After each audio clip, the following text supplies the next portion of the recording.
তফসিরে কোরআন দাবি করতেছ, তাদের সাথে আমরা বসতে চাই, তাদের সাথে আমরা বসতে চাই। যদি আমাদের সামনে যদি তফসির করতে পারেন তাহলে আমরা মেনে নেব আপনার মুফাসসিরে কোরআন। চ্যালেঞ্জ করলাম আমি, যদি তফসিরের কোরআন মাহফিলে আমাদেরকে আসার অনুমতি দেওয়া হয়, আর কেউ যাক না যাক, আমি যাব, আমি যাব, আমি তফসিরুল কোরআন কিভাবে করতে হয় দেখব।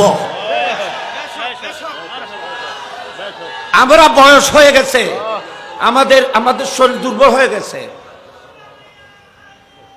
তফসিরুল কোরআন নামে যারা বিভ্রান্ত করতে চান, আমি আপনাদের খেদমতে বলবো, সঠিক তফসির করে আমাদেরকে শোনার দেখা।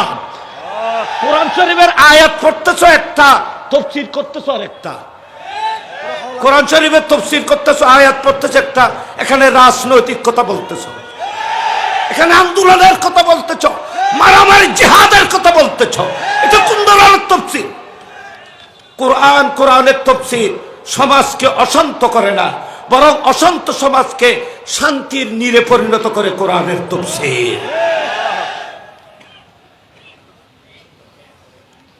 এখানে আমার আকাবেরিন উলামায়ে কেরাম লাগবে না, আমি ক্ষুদ্র থেকে ক্ষুদ্র, আমার সামনে যদি তফসির করতে পারেন, আমি চ্যালেঞ্জ করতেছি, কোরআন শরীফের তফসির একটা আয়াত দেব, আপনারা একটা আয়াত নির্বাচন করবেন, এই আয়াতের তফসির যদি সঠিকভাবে করে দিতে পারেন তাহলে আমরা মানবো, তো আপনি মুফাসসিরে কোরআন। মুসলমানের খেদমত হবে না, ইসলাম বিভ্রান্ত হয়ে যাবে, ইসলামকে জবে করে দেওয়া হবে।